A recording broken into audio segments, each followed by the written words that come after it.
காலத்தின் வளர்ச்சி என்று வருகின்ற போது எல்லா வகைகளிலும் வளர்ச்சி அல்லவா? அந்த வகையில இன்னைக்கு போதையை உண்டு பண்ணுவதற்காக மதுவைத்தான் குடிக்க வேண்டும் என்றில்லை.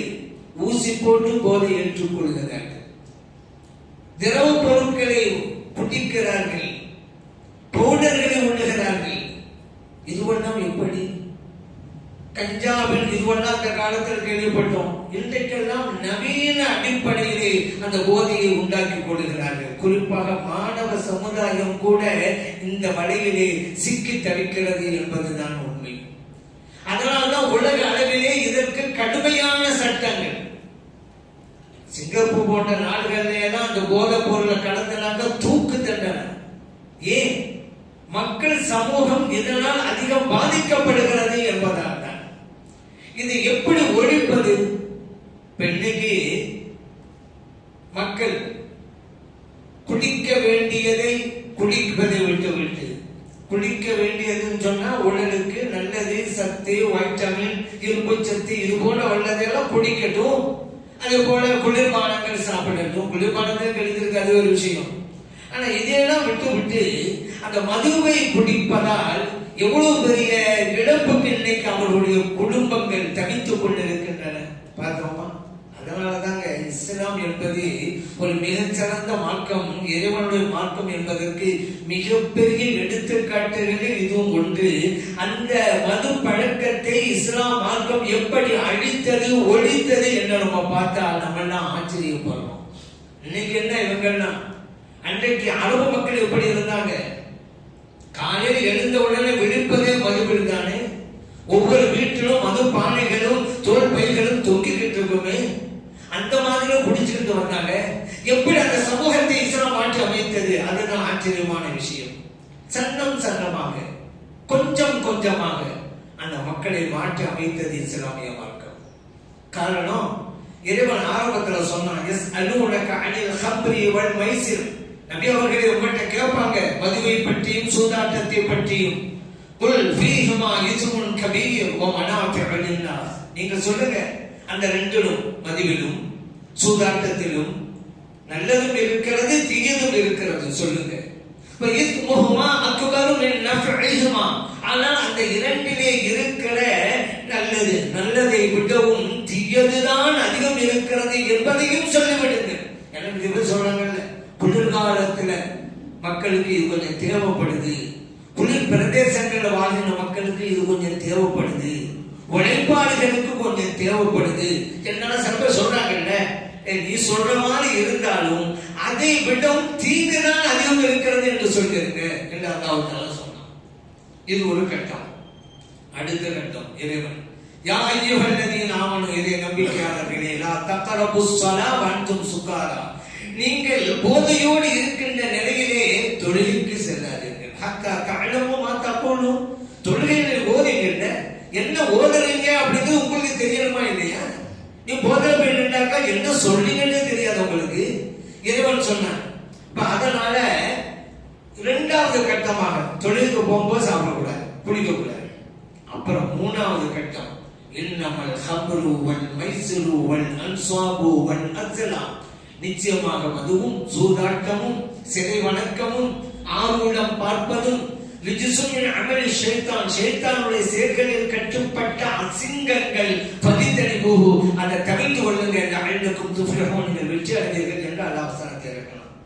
இந்த மூன்றாவது வசனம் இறங்கியவுடன் அந்த சஹாபா பெருமக்கள் எல்லாம், ஏன்னா அது வரைக்கும் தடை இல்லை தானே, நேரடியாக எல்லா கட்டங்களையும் தடை இல்லையே. இந்த வசனம் முற்றிலுமாக மது தடை செய்யப்பட்டு விட்டது என்பதை அறிவித்தது அல்லவா. அருமை தோழர்கள் எல்லாம் வீட்டுக்குள்ளே இருந்த மதுவை எல்லாம் எடுத்து வந்து தெருவிலே கொட்டினார்கள். தெருவெல்லாம் ஓடுகிறது, மது ஆறு ஓடுகிறதோ என்று நினைக்கிற அளவிற்கு மது ஓடியது. கூட சொன்னாங்க அந்த சஹாபா பெருமக்களை பார்த்து, ஏன்னா சஹாபா பெருமக்கள் மது மட்டும் ஊத்தல, அதை வைத்துக் கொள்வதற்கு பயன்படுத்தினாங்க பானை, அதை உடைத்தெறிந்தார்கள் சஹாபா பெருமக்கள்.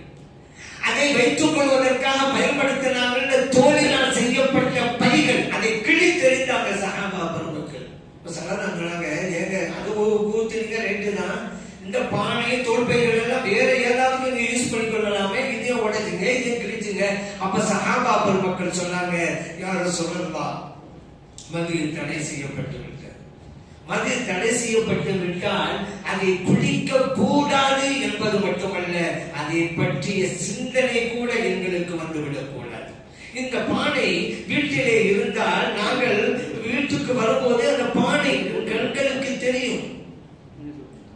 மதுவை பற்றிய சிந்தனை எங்களுடைய உள்ளத்திலே பிறக்கும்.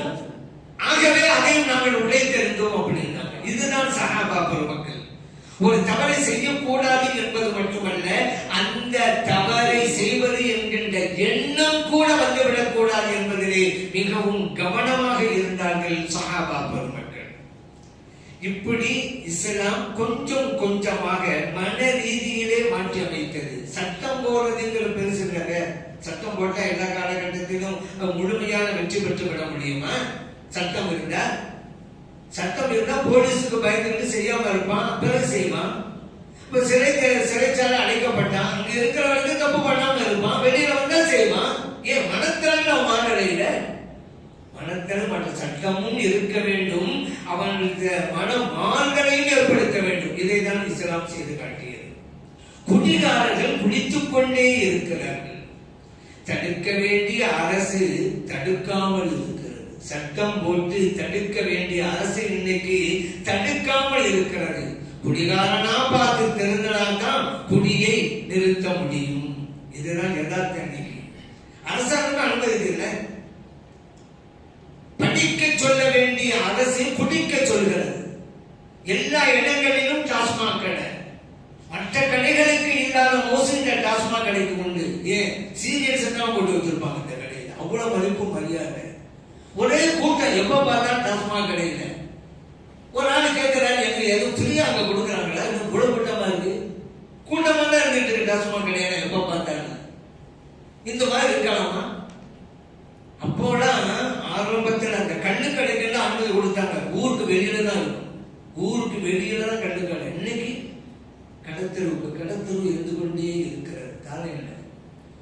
அன்னைக்கெல்லாம் 2 பேர் சண்டை போட்டுக்கிட்டா போடா குடிகார பெயரை அப்படி சொல்லி சமூகத்தில் இழிவுபடுத்துவாங்க. இன்னைக்கு யாரும் சொல்றதே இல்லை. ஏன்னா எல்லாமே குடிக்கலாம். என்ன வித்தியாசம்? சில பேர் வெளிப்படையா குடிக்கலாம், சில பேர் தெரியாம குடிச்சிட்டு இருக்காங்க. இதான் வித்தியாசமா இருக்குது. இப்படி சொல்றாங்கல்ல. இப்ப அரசாங்கம் தானே செய்தி ஏன் மக்களுக்காகத்தான அரசு இப்படி எல்லாம் குடிச்சிட்டு இருந்தா அந்த குடும்பத்தினர் எவ்வளவு பாதிக்கப்பட்டாங்க. ஏன் சட்டம் போடக்கூடாது? ஏன் அரசாங்கமே டாஸ்மாக் நடத்துறதுக்கு அனுமதி கேட்டா டாஸ்மாக் கடை இல்லைன்னு சொன்னா இந்த கள்ளச்சாராயத்தை காய்ச்ச ஆரம்பிச்சிருவாங்க. அதுல விஷ நச்சு பொருட்கள் எல்லாம் கலக்க ஆரம்பிச்சிருவாங்க. அதனால் மனிதர்களுடைய உயிருக்கு ஆபத்து ஏற்படும் அல்லவா? அதிலிருந்து தடுக்கத்தான் நாங்க டாஸ்மாக் கடையை அனுமதிச்சிருக்கிறோம். சரி, அதனாலதான் அனுமதிச்சுங்க. இப்ப கள்ள போச்சு, என்ன போச்சு? இதெல்லாம் வரக்கூடாது அப்படிங்கிறதானே வந்துருச்சு. அப்போ அது என்ன செய்ய போறதுப்பா? மெத்தனால் அதிகமா கலந்துட்டாங்க, அதனால உயிருக்கு ஆபத்து. நடக்குதா இல்லையா? அப்ப சட்டம் போட்டு பொதுவாகவே இதை இல்லாமல் ஆக்குறங்க. எல்லாமே கிடைத்ததானே. என்ன கள்ளச்சாராயம் அப்படிங்கிறது அன்றைக்கே கொள்ளும், நல்ல சாராயம் நின்று கொள்ளும். அவ்வளவுதான் வித்தியாசம். பொதுவாக தமிழ சொல்லுவாங்கல்ல, அரசாங்கம் நின்று கொள்வான், தெய்வம் நின்று கொள்ளும் அப்படின்வாங்கல்ல. இதுவும் அப்படித்தான். கள்ள சாராயம் அன்று கொள்ளும், நல்ல சாராயம் நின்று கொள்ளும். எல்லாமே மனிதனை அழிக்கக்கூடியது, ஒழிக்கக்கூடியது தாங்க. இப்ப எந்த அளவுக்கு சொல்றா, பொதுவா சொல்லுவாங்க இந்த மது எவ்வளவு தீயது அப்படிங்கிறதுக்கு ஜெல்லி மீன் எந்த ஒரு தட்பவெப்ப நிலையிலும் தன்னை சாதகமா ஆக்கிக் கொண்டு வாழ்கிற திறன் கொண்டது ஜெல்லி மீன். ஆகவே பரிசோதனைக்கு 5 மீனை எடுத்தாங்க. 4000 அவுன்ஸ் தண்ணீர் அதுல விட்டாங்க. அந்த மீனை ஒரே ஒரு அவுன்ஸ் மதுவை ஊத்துனாங்க. செத்து போய்விட்டது அந்த ஜெல்லி மீன். அவ்வளவு கொடூரம். இன்னொன்னு தெரியுமா? மதுவிலே முக்கிய விதை முளைக்காதுங்க. அவ்வளவு விஷம். அதை கொண்டு போய் நீங்க உடம்புல போட்டுக்கிட்டே இருந்தா என்ன ஆகுது?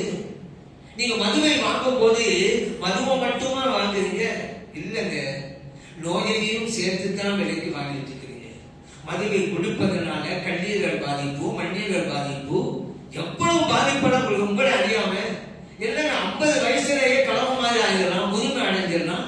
இந்த மதுவுக்கு அடிமை ஆனவ இதுவெல்லாம் ஏன் வருது? பார்க்க ஒண்ணு வேணாம்னு சொன்னா அர்த்தம் இருக்கும்ல.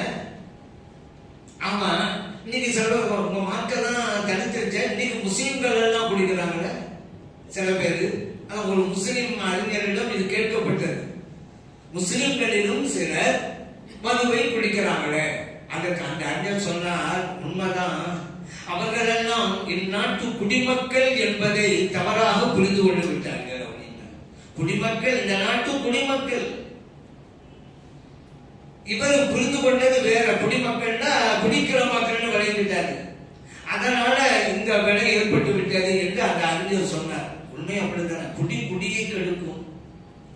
எல்லா மதுபானத்திலும் அது எழுதியிருக்கும். மது நாட்டுக்கும் கேடு வீட்டுக்கும் கேடுன்னு தான் எழுதியிருக்கும். அதை படிச்சுக்கிட்டே குடிக்கிறோம் பார்த்தீங்களா? இதுதான் கண்ணிருந்தும் குருடர்கள் அப்படின்னு சொல்லி இதுதான். கண் இருக்குது, படிக்கலாம், குடிக்கிறோம். இந்த மாதிரி அவலநிலை தான் ஏற்பட்டு விட்டது. தண்ணியை மாய்த்துக் கொள்ளுகிறானே, உயிர் போச்சங்க. உடலுக்கும் ஆபத்து, உயிருக்கும் ஆபத்து. அதனால்தான் சொல்லுவாங்க, மதுவை நீ விட்டு விடு. இல்லைன்னா அது உன்னையும் விடாது. இன்னைக்கு நீ அதை குடிக்கிற, நாளைக்கு அது உன்னை குடிக்கும், உன் உயிரை குடிக்கும். ஆபத்து. இப்ப பாருங்க, அதுக்கு அடிமை ஆகிட்டு அவனை இருக்க முடியல. சொந்த பாட்டிய கொண்டுட்டாங்க, கொலை பண்ணிட்டாங்க. குடிப்பதற்கு காசு கொடுக்கலையா? எத்தனை பேர் தந்தையிடம் சண்டை போட்டு இருக்கிறான், தந்தையை அடிச்சிருக்கிறான், தந்தையை கொலை பண்ணி இருக்கிறான். ஏன் தெரியுமா? இது ஒரு பைத்தியங்க. இந்த போதைங்கிறது பைத்தியம். அதுக்கு அடிமையாட்டா அது இல்லாம இருக்க முடியாது. அதற்காக எதுவும் செய்வாங்க. இப்படிப்பட்ட ஒரு சூழ்நிலை இருக்கிறது அல்லவா? அப்ப இன்னைக்கு எங்க குடிக்கிறான், நாளைக்கு அதையும் உயிரை குடித்து விடுங்க. அதனால்தான் அவங்க விளையாட்டுக்கு சொல்லுவாங்க, ஒருத்தன் மது பாட்டில கீழே போட்டான், பிடிச்சதுக்குள்ள கீழே போட்டான் அந்த பாட்டில. அந்த பாட்டி இவனை பார்த்து சொல்லிச்சு, இந்தாப்பா, உன்னால இன்னைக்கு நான் காலி, நாளைக்கு என்னால நீ காலி, நீ போயிடுவ. அப்படிதான் போயிட்டே இருக்கிறான். நிறைய குடும்பங்கள் அப்படிதான் ஆகி போச்சு. அல்லாஹ் கூட குர்ஆன் சொல்ல, இன்னமா யுரீது ஷைத்தானு அன் யூகிஅ பைனக்குமுல் அதாவத வல் பக்லா. இந்த மதுவின் மூலமாக ஷைத்தான் உங்களுக்கு மத்தியில் பகைமையை உண்டு பண்ணுகிறான், விரோதத்தையும் குரோதத்தையும் ஏற்படுத்துகிறான். பார்க்கிறோம் அல்லவா? கொலை கொள்ள ஒரு நாள சாமி அடிக்கணும், கொலை பண்ணணும், அதுக்கு ஊத்தி தான் அனுப்புறாங்க. ஊத்தி சொல்லி அனுப்பி வைக்கலாம். அப்பதான் அவன் ஸ்டடி ஆவான் செய்யறதுக்கு. அவன் இறக்க வந்துடக்கூடாது. இந்த மாதிரி எல்லா வகையான குடும்பத்தில் எவ்வளவு பிரச்சனை ஏற்படுது பாத்தீங்கன்னா, குளிச்சுட்டு வந்தா வீட்டிலே இருக்கக்கூடிய பெண்கள் எல்லாம் அன்றாடம் செத்து பிழைத்துக் கொண்டிருக்கிறாங்க. குடிகாரனாக அந்த வீட்டில் ஒரு குடிகாரம் இருந்தா அந்த வீட்டுல சந்தோஷம் போச்சுங்க, மகிழ்ச்சி போச்சு. அன்றாடம் துயரம் தான், கண்ணீர் தான். இந்த குடிப்பழக்கத்துக்கு ஆளானவன் கையில காசு இருக்க வரைக்கும் வாங்குவான், குடிப்பான். முடிஞ்சிருச்சுன்னு வச்சுக்கிறங்க, வீட்டிலே உள்ளதை விற்கிறான், பிறகு வீட்டையும் விற்கிறான், அதற்கு பிறகு தெருவிலே வந்து நிற்கிறான். இதனால பெண்கள் அழுதுகிட்டு இருக்கிறாங்க. அதான் ஒரு கவிஞன் சொன்னா, இந்த குடிகாரர்கள் எல்லாம் மதுவையா குடிக்கிறார்கள்? இல்லை இல்லை, அவர்களின் இல்லத்து மங்கையரின் கண்ணீரை குடித்துக் கொண்டிருக்கிறார்கள். இன்னைக்கு திரும்ப வந்து என்ன அநியாயம் பண்ண போறோம்னு பயந்துகிட்டே இருப்பாங்க. அதனாலதான் நான் கூட சொல்றது, உங்களது பெண் பிள்ளைகளை குடிப்பழக்கம் உள்ள எவருக்கும் திருமணம் செய்து கொடுக்காதீங்க. 4 பேரு திருந்துருவான், சம்பாதிச்சாக்கா காசு பண்ண சம்பாதிக்கிறான் இல்ல, உடனே பண்ண கொடுத்துருது. ஏன்னா குடிக்கிறாங்க, திருந்திடுவான். என்ன தெரிஞ்சுன்னா, ஒரு நல்ல உழைக்கிறான், ஏழையா தான் இருக்கிறான், நல்ல பண்பு இருக்குது, அவன்கிட்ட கொடுங்க, திருமணம் செய்து கொடுங்க. உங்க பிள்ளைகளை சந்தோஷமா வாழுங்க. செல்வம் இருந்தா போதுமா, பெரிய வீடு இருந்தா போதுமா? பிள்ளைக்கு சந்தோஷம் வேணாம். போன இடத்துல சந்தோஷமா வாழணுங்கிறதான ஒவ்வொரு பெற்றோட எதிர்பார்ப்பு. எல்லாம் சீர் குழந்தை போங்க, நீங்க இப்படி அனுப்பி வச்சா குடிகாரனுக்கு கொடுத்தா. அதனால குடிகாரனுக்கு என்றைக்குமே உங்க பெண் பிள்ளை கொடுக்காது. அவன் எவ்வளவு வசதியாக இருந்தாலும் சரிதான், காசு பணம் இருந்தாலும் சரிதான், அழகா இருந்தாலும் சரிதான், நல்லா இருக்கிறாங்க, நல்லா அழகா இருக்கிறாங்க, அழகு இருந்தா மனைவி மகிழ்ச்சி அடைச்சிருமா? எவ்வளவு பிரச்சனை. இன்னைக்கு உயிர் இழந்தவர்களுக்கு, அவருடைய குடும்பத்தினர்களுக்கு அரசாங்கம் அறிவிக்குது 10 லட்சம் ரூபாய் ஒவ்வொருடைய குடும்பத்துக்கு. 10 லட்சம். சாலை விபத்துல எத்தனை பேர் இறக்குறாங்க, அவங்களுக்கு 1 லட்சம் 2 லட்சம், இது 10 லட்சம். இப்படி நீங்க அறிவிச்சுங்களாக்கா, மதுவை ஒழிக்க போறீங்களா, குடிப்பழக்கத்தை ஒழிக்க போறீங்களா, அந்த குடிப்பழக்கத்தை ஊக்குவிக்கிறீங்களா? இது ஒண்ணு போதுமே. அவன் குடிப்பான், கள்ளசாரத்தை குடிப்பான். ஏன்? உயிரா இருந்தா போதையில அனுபவிப்பாப்பா. உயிர் போனா கிடைக்கிறதுல 10 லட்சம் குடும்ப அனுபவிச்சுட்டு போனா பிள்ளை வருவான். இந்த மாதிரி இருந்தாலும் ஆகி போச்சு. இது ஊக்கிக்கிறது தானே. இல்ல குடும்பம் பாதிக்கப்படுகிறது அதனால கொடுத்தோம். ஏன் அவன் குடும்பம் மட்டுமா பாதிக்கப்படுது? சாலை விபத்துகள்ல மொத்தம் உயிரிழந்த அவன் குடும்பம் பாதிக்கப்படாதா? அவனு இந்த நாட்டு குடிமகன் தானே. சரி, குழந்தைகள் பாதிக்கப்படும், ஆனா படிப்பு செலவை ஏற்போம், அது நியாயம் இருக்கிறது, ஏற்க வேண்டியதுதான். ஏன்னா அந்த குழந்தையோட எதிர்காலம். அவன் தான் குடிச்சிட்டு மோத்தா போயிட்டான், இந்த குழந்தை என்ன செய்யும் பாவம், அதுக்கு செய்ய வேண்டியது. ஆனா இது இவனுக்கு மட்டும் கூடாது. சாலை விபத்தில் இறந்து போனாலும் அவன் குழந்தைக்கு இதை செய்யணும். எல்லாம் நாட்டு மக்கள் தானே. தப்பு பண்ணவனுக்கு போய் கூட செலவு காட்டுறாங்க.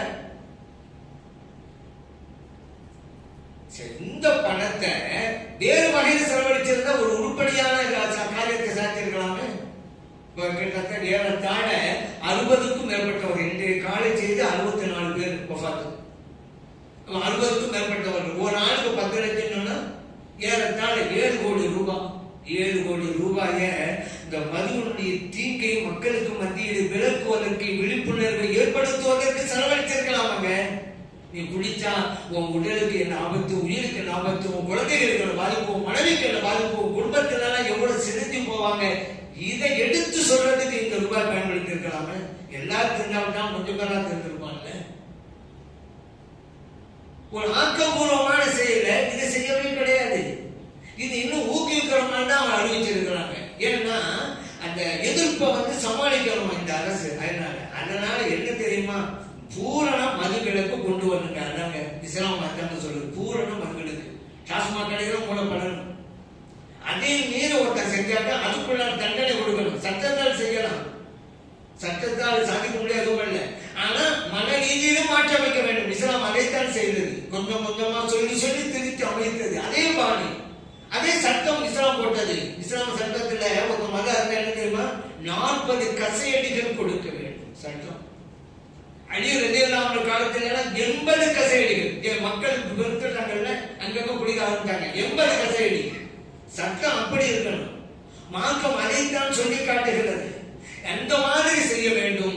அப்படி செஞ்சாக்கா இந்த மாதிரி அப்பாவி உயிரிழப்புக்கெல்லாம் ஏற்படாது, கள்ளச்சாராயம் என்பதெல்லாம் இருக்காது. இன்னொன்னு, இந்த ஏன் தெரியுமா மக்கள் அரசாங்கம் குறை சொல்றாங்க, காய்ச்சப்பட்டதுனாலதானே குடிச்சாங்க. குடிச்சவங்க தப்பு பண்ணாங்க, ரைட்டு. காய்ச்சப்பட்ட போய் தானே. காய்ச்சும் போது ஏன் தடுக்கல? காவல்துறை எதுக்கு இருக்கிறது? ஏன் தடுக்கல? அரசியல் பின்னணி இல்லாம இதெல்லாம் செய்ய முடியாதுங்க. ஒரு ஊருக்கு ஒதுக்கு கள்ளச்சாரம் காய்ச்சறாங்கன்னா போலீஸுக்கு தெரியாதா? போலீஸ் அனுமதிக்கிறது லஞ்சம்.